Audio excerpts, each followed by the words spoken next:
Iran launching a massive aerial attack on Israel. This, the moment an Iranian missile struck Tel Aviv. 7 people were injured in that strike.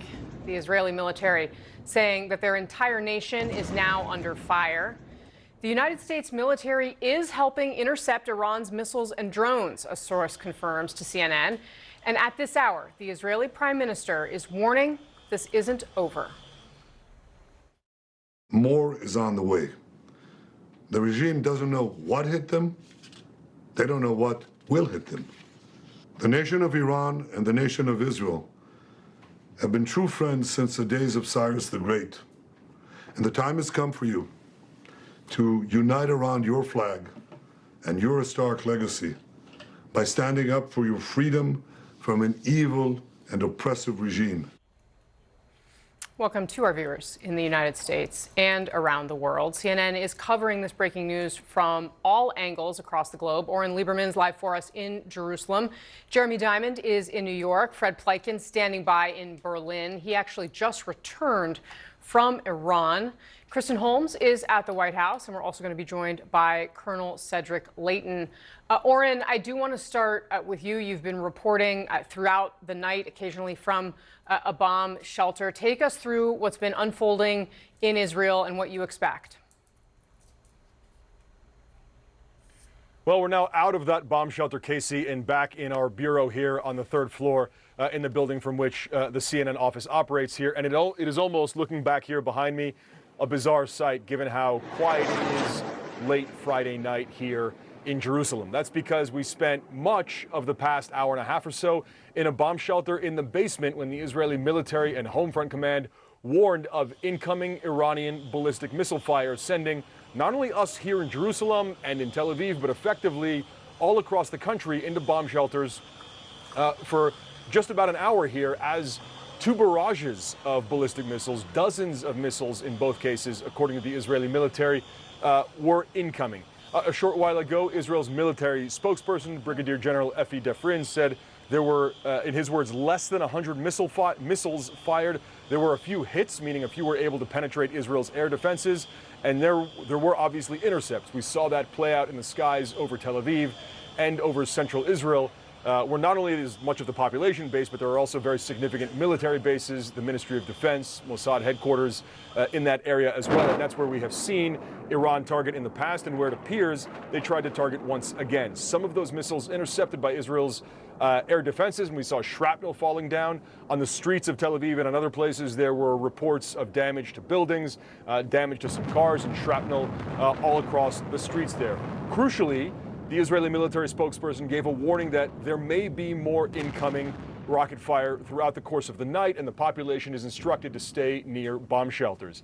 Immediately when Israel began its attack on Iran, some 15 hours ago or so at this point, roughly 3:30 in the morning last night, the first warning was that there may be an imminent retaliation. It took some time. It took more than 12 hours, but that retaliation, at least the beginning of it, we saw play out as we were ordered to go to bomb shelters over the course of the past hour. As you pointed out, Israel's emergency responders, Magen David Adom, which is effectively the equivalent of the Red Cross locally, say there were 7 injuries, 1 moderate, largely from shrapnel as a result of the incoming rocket fire. It is worth pointing out that it is still only in the first, give it an hour or so after the incoming rocket fire, so we'll wait to see if that number goes up.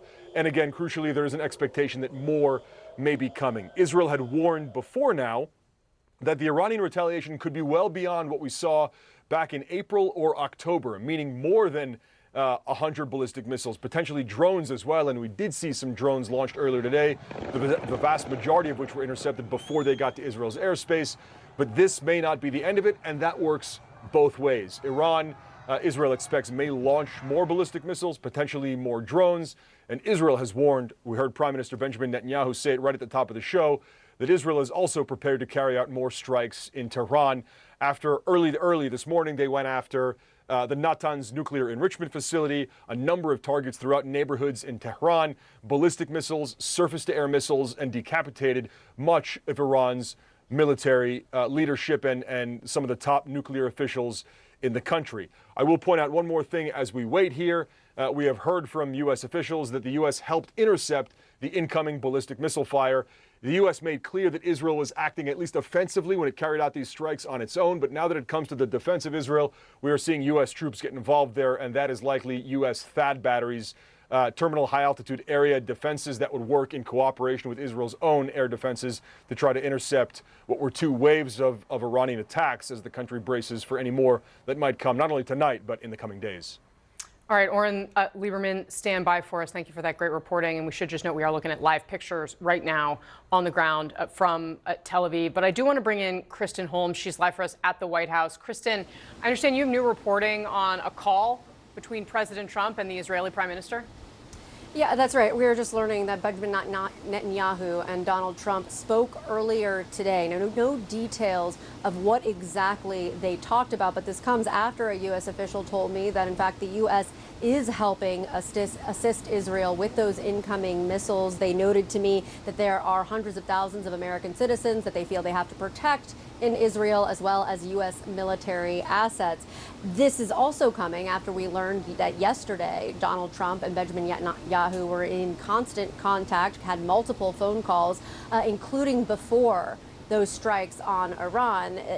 That was news given that we were told by a number of people that the U.S. was not involved. Now, the U.S. still says that they were not involved in the actual strikes, that Israel acted unilaterally. However, this communication timeline obviously changes the idea of the U.S. or Israel informing the U.S. and the U.S. talking Israel through what was happening. Now, there are still a lot of questions about what this means moving forward. Remember, Donald Trump and the administration's really big goal here is to get a deal, an Iranian nuclear deal. And there were the 6th round of talks on Sunday in Oman with the Middle East envoy, Steve Witkoff.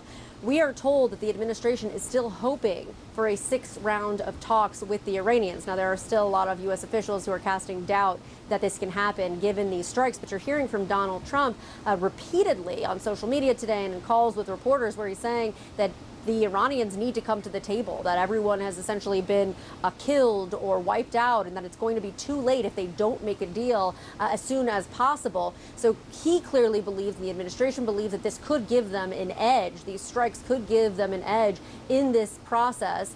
Unclear whether or not that's actually going to play out the way that they want it to, but that is what we are seeing unfold, at least from the U.S. side and from the White House side. All right, Kristen, stand by for me. I actually want to go straight back to Oren Lieberman in Tel Aviv because we're getting some updated reporting about the injuries there in Israel. Oren, what are you learning?